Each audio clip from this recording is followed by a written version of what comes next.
When I think about books, especially about writing more than one paper or more than one email, everything in me is frightened, is scared. I hate writing pretty much. That's the whole thing I want to come down. How can someone see their profession in that? How can they see their profession in writing? Yeah. Well, I mean, you have to follow your heart in whatever you're led to and stuff. I have always been a storyteller. Right now, I'm a dual storyteller in that I am an author. I get to write my own stories every day, and as a voiceover artist, I get to tell other people's stories. Definitely prefer the former, being an author, to the latter, voiceover. But it's just something that is so incredibly fulfilling, and if it doesn't rock your boat or doesn't, you know, what's the expression, like, doesn't float your boat, and writing isn't your passion, then by all means find something else. There are so many creative pursuits to do out there. I love creating legacy. So in many of the careers that I've had over the past 15, 20 years, they've all been about legacy, leaving a legacy and telling a story.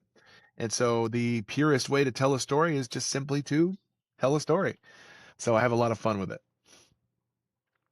And you do this since you are in second grade, so you really, really love it for all your life, basically, and you never got rid of it. Is it still the same story that you started in second grade? Is it still the same Oh, universe, or did you expand way over that? well, I've definitely expanded and I've expanded over the years. I think it was the weirdest thing because, none of what you write as a child usually will make it through and translate to your life as an adult. This was purely a school assignment I was given in 1981, and I wrote a tiny little novella called The Electric Boy. Really crude stick figure drawings and three hole punch paper and those little braid pens that go through the hole in the paper and then they separate on the other side. Construction paper cover, just elementary as can be. But what was so cool is last year when I was writing and finishing Forecast, which is a 9/11 historical fiction thriller, I realized, oh my gosh, 45 years later, I'm literally rewriting The Electric Boy.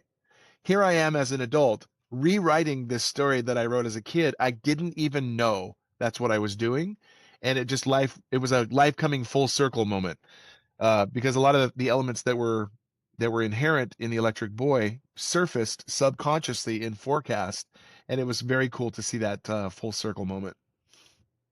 Wow.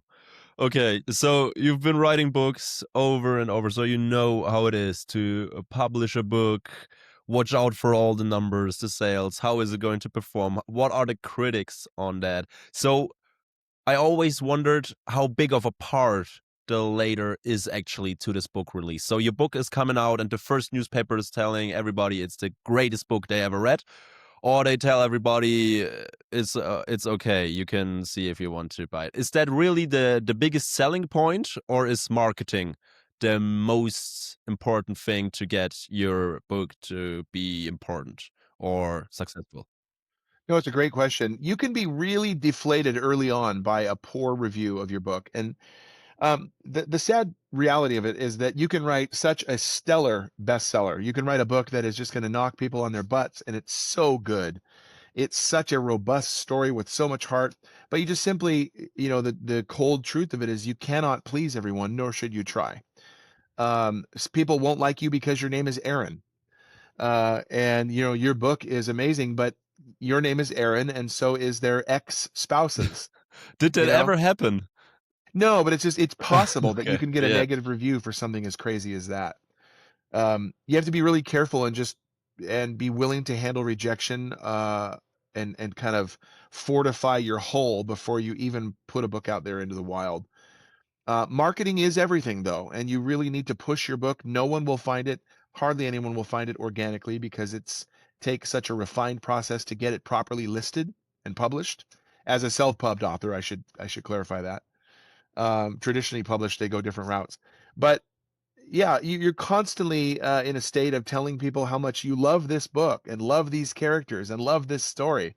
And if you do, that fire doesn't die. You keep marketing, marketing, marketing until you're pushing up daisies because you want everyone to read this book. So that's Yeah. where I'm at. Wow. Okay, so I think this is a very interesting point because what you just said with all of the critics, there are just a few professions out there where you really get even criticism, even professional criticism about the work you're doing. For the 9 to 5 job most people are doing, they always think about, am I doing the job right? But as long as you get the job done by the end of the day, you don't really think about if you did a good job or not. As long as you get it done, it's good. And as your chef or your CEO is is completely happy with you, you are great. But you work for a long period of time, 1 year probably, to write a book, first manifest, rewrite it, rewrite sections, do your best to bring out a product that is nearly perfect. And only then, when you publish it, only then you know if it all was worth it. Did you ever think about it that way, or is it just another mindset? That's a really interesting point because every author who writes a book writes the book for themselves. And that is the number one goal that it should always take on is we're writing it for ourselves. Whether or not someone opens this Christmas present that you've wrapped up and put under the tree for them is another matter entirely. You hope they do. You hope that they love it as much as you do. You hope they fall in love with the characters all over the place. But no one will ever love your story or your characters as much as you will. I mean, this T-shirt, if you can read this in the video, is so true. Being an author means I get to cry over characters who don't exist in places that don't exist during events that never happened. Stop judging me. Uh, that's what we do. Is we're in our heads with these characters that simply don't exist, but we love them to pieces. And so, yes, we worked hard on a story. Yes, we took it all the way from here and here to here and now the rubber doesn't meet the road necessarily if someone buys your book or not. You have completed a goal. That's where the rubber meets the road. You have brought something into this world and created it and created a time capsule, a keepsake, a commemorative testament to your creative prowess that you've put out there, and that is the goal, to finish, to write the end and be happy with what you came up with. Whether or not someone buys it and tells their friends about it or leaves a positive review, it's really out of your hands, and it needs to be. Otherwise, you're going to go insane trying to wrestle those reviews from people and try to persuade everyone to buy. You just be excited about it and do the best job that you can, and the chips will fall where they may. Your profession is also very special because it is one of the last ones that did not change greatly because of the invention of the internet. For instance, you had all of those movie renters earlier on in the 90s, and now you stream everything via Netflix. But you still order, of course, you order the books, but you still have the book in its original form and everything, besides, of course, the Kindle and all of the ebook variants of it. And my question is, with this Kindle Unlimited from Amazon, for instance, that's just maybe one of many, I don't know it that specifically, but you get paid by the pages the reader is reading. So if he only reads 10 pages, you're only getting 1 cent for those 10 pages he read, and then he could leave it, and you get a fraction of the pay that you would normally get if that person would have ordered it or really get the book in its normal form. Had this invention, this new subscription model, has it a big impact on your sales, on your overall success of your book? And what Well, do you need to watch out for when you put it out there? Or do you need to change your book so everybody is going more than 10 pages? right. No, it's a really good question. I don't prefer to publish via KDP Unlimited, Kindle Unlimited. Only one of my books is on Kindle Unlimited. I've tried Kindle Unlimited, but I don't believe that it is the format that works best for me. The reason why is I like to publish wide, which means Kindle, when you go Kindle Unlimited, they have a 90-day exclusivity clause over you, which means you can publish your book, your ebook that is, only on Kindle. You can't publish it on Draft 2 Digital or Kobo or SmartPress or sorry, Mhm. Smashwords or Apple Books or Google Books or Barnes and Noble or any of those places. The ebook, that is. You can't publish wide. You can't put it there. So you're hamstrung a little bit to Kindle's environment, their ecosystem. And I've received, notifications that people have read my book and they've read it all the way through, or they've read it and I've been paid X amount for those reads. It's not quite as valuable to me. I would prefer that people buy my book outright. I think that we are conditioned in this society so much to be subscribers because that is where the money lies for a big company. And so I don't like that model, personally. When you subscribe to something, the minute you stop paying your subscription, you stop owning any of the things that you have obtained. And so I would rather have someone buy the book outright, have them own it, have them be able to reread it completely independent of whether or not they're paying Amazon another penny. Um, so has it affected my bottom line? No, because I don't do it much. I Okay. tried it for a trial period. I want to go wide and I want to reach the masses, not just on Kindle, not just on Amazon. There are other markets out there to appeal to. So, but I will say this: yes, you get a smidgen of a percentage for the times where someone reads your book. The same is true as a musician, which I was. You put out music out there in the streaming system like Mhm. Spotify, Yeah. and you get like 3 cents per stream. It's really annoying. It's very annoying because you've worked so hard and you're getting 3 cents, but they're getting nine, to host your music. There's something so inherently unfair towards creators who are beholden to use such an ecosystem just to reach the masses. It's kind of um, I don't know. It's a damned if you do, damned if you don't type of policy. I don't subscribe to. Yeah, it's crazy to think about because you have this multiple platforms like Amazon, Apple Music, YouTube Music, Spotify Music when we talk about the music industry, but all of them do the same stuff, and in that sort, it's pretty much a monopole. So you need to put it out on this big platform to get people to know about your song, and in the end, you don't profit in marks from the people that now get to know you. So either you sell it out there on your garage sale, your own CDs or your own books, or you need to make this compromise. A very very special thing you just said was about the subscriptions. That we as a society tend to subscribe more and more to more and more services. Pretty much every single product out there is in the next few years in a subscription model. For instance, also cars, leasing them, houses with rent, of course. And like you said, it's very hard to ever think that you really own something because as soon as you stop paying it, it's gone forever. Like with Netflix, like with Amazon Prime, with all of those platforms, you never have the same stuff that you lived with for a year, for instance, and now it's just gone, and now you're partly trying to get it back something in you. So that's actually a crazy topic to think about. Do you think it will ever happen with books that there will be a platform like Audible that you only get to read the books on that platform if you subscribe to this certain platform? Well, Audible is that way right now. Is you can do a subscription, or you can just buy the audiobooks. Yeah, But if for you the have a audiobooks, membership, yeah. yeah, if you have a membership, you can actually get credits to use towards free books. It's the same thing as Kindle. You have points that you accrue with Kindle Unlimited.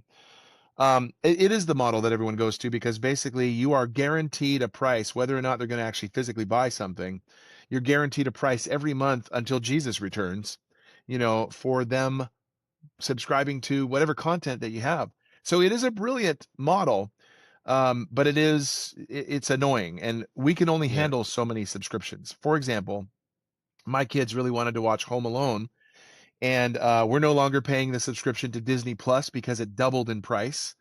And it was like 79 to 179 or something like that, something outlandish, or 79 to 159, I think is what it was. And if you have Disney Plus, you have Home Alone. You have Home Alone 2. But we found it on Prime, and instead I just bought the DVDs. They're on their way. We can wait. I bought the DVD bundle of Home Alone, Home Alone 2. I'll capture both of them and put them in Plex. So we own those discs and we'll have them on our own private streaming ecosystem of Plex. So, it feels like a subscription, but it's something that we own. And I love that workaround. Wow. Okay, so I never heard about it. So that is a system where you just bring the DVD in, and now everybody in your household could watch Yeah, it. and Blu-rays as well. You can, as long as you've got a compatible, Blu-ray drive and Blu-ray capture software or DVD capture software, you extract the content from the discs, you label them appropriately, and Plex is awesome. It'll compare it to a database. I forget the database, what it's called, but it'll compare the movie title, the release year, the director, all of that with a library in the cloud that it will match. So it'll download the appropriate movie artwork, the credits, all the actors that were in it. Um, it's amazing. It's really cool. And so you have that. You can watch it anywhere in the world. Our server is here at home, but we go to Kauai for a summer vacation, or we'll be in Disneyland next year, and we can watch our content from afar in an app on iPhone, in an app on the iPad, or plug it into the TV and watch it that way. It's really cool.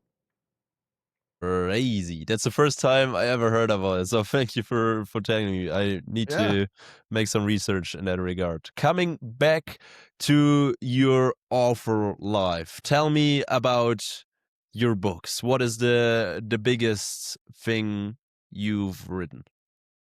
Well, I'm very proud to say I'm working on books number 39 and 40, or 40 and 41, however you slice it, because I just released a bundle of thrillers. But I wrote an alien invasion novel that I really intended to be a trilogy, and very grounded in reality, very full of a human survival struggle, first and foremost. There are aliens in there. It's an alien invasion saga, and those aliens are terrifying. They're called Gorgons.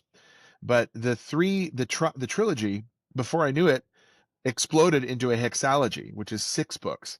And so it then became the Alien Invasion Dissonance box set. So I had this made, and I wanted to write 3 of these. 3 more came out of it. And this turned into be the heavyweight of anything I've ever written. This is my heart and soul. It is my pride and joy. And I just read through it again, uh, finished a few months back. But this is such a weighty story that is full of thematic depth and heart. So Dissonance, number one. Number two, it feels like show and tell day. Number two is my Christian dystopian saga called The End, and this is a trilogy. So this edition right here has all 3 novels in a single paperback in a box set. Both of these have been adapted for the screen. This one has won entrance into 4 film festivals and 3 awards so far.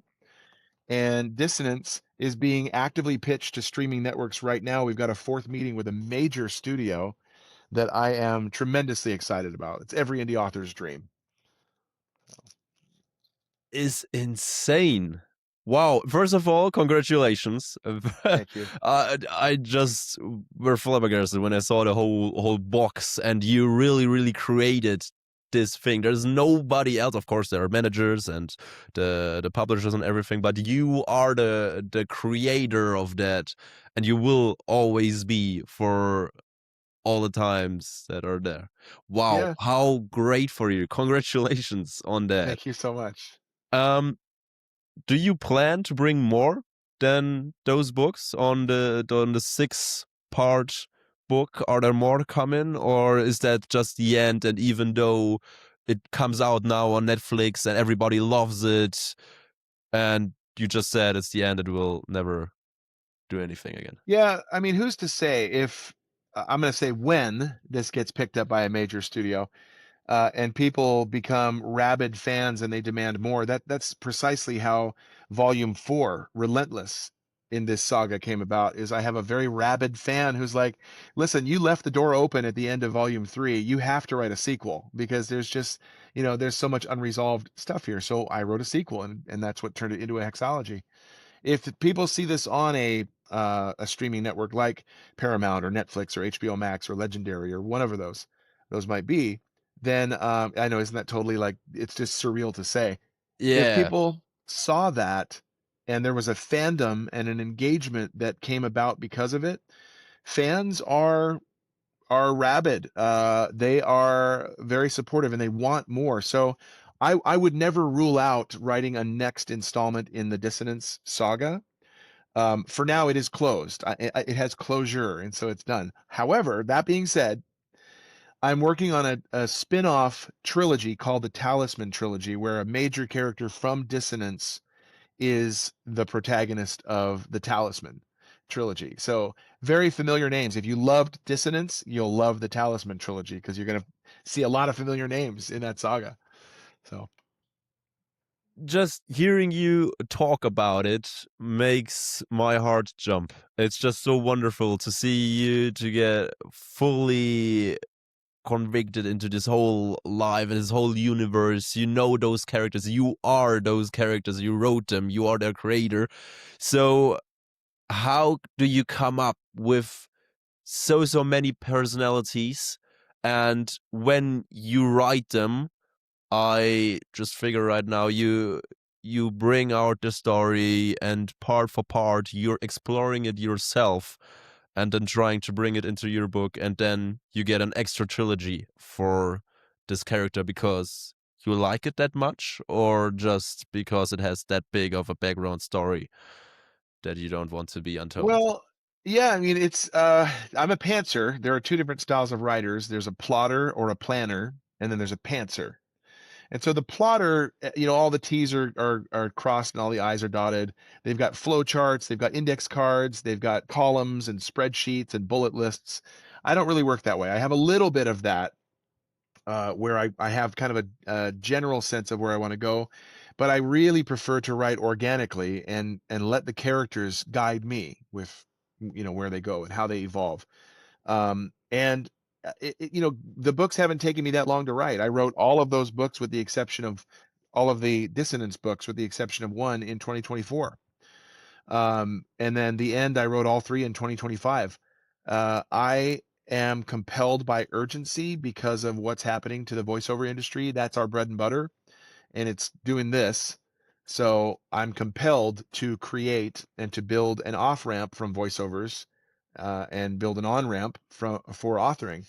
Um, I have to create. So that's kind of what I'm doing right now. But it doesn't take me very long to form the characters. They're all a reflection of you to some extent. You know, this guy's a cynic. Well, so am I. That guy's a little daring. Well, so am I. This one's silly. Well, so am I. And they're all a reflection of you to some degree. You just try to parse them out and make them all interesting. When you say that every character has a little bit of you in them, doesn't it also come with boundaries for those characters, that you never could have a character that has nothing from you because you just don't know how they would feel or how they would think? Or do you just come up with it or ask someone who resembles them? No, that's I'm sure it's a possibility. There are characters that don't reflect me as much as others, for sure. You're working out of your own worldview and your own ideologies and your different sense of, perception of the world. And so all of these people are an offshoot of you to some respect. So, you can only operate within the confines of kind of who you are. Although, the antagonists of my trilogies, or trilogy and hexalogy, I'm not an antagonist. I'm not a deluded techno trillionaire like Nero is in the end. I'm not a sadistic, power hungry tyrant like, I won't say, because that'll be a spoiler. In Dissonance, I'm not him and I'm not her. So you kind of this is where imagination comes into play. This is where fiction takes over and you get to explore these realms that you're unfamiliar with, and it's spooky and it's exciting and scary and warm, and it's wonderful. I love telling stories. So, with that in mind, everybody out there is telling stories to their friends or family daily. And me for my part, I struggled for a long time to make those stories interesting. When I tell someone about a very exciting thing that happened to me, like yesterday or the day before, it's sometimes hard to keep the listener listening, if you know what I mean. So, Hmm. what could everybody out there use for their own storytelling to really captivate the listener in the story? Because, of course, the story that you are telling is important to you and something is happening in there. And, of course, some of them are more similar. But are there just key points everybody should be looking out for to tell better stories? I think that you want to keep it as grounded in reality as you can.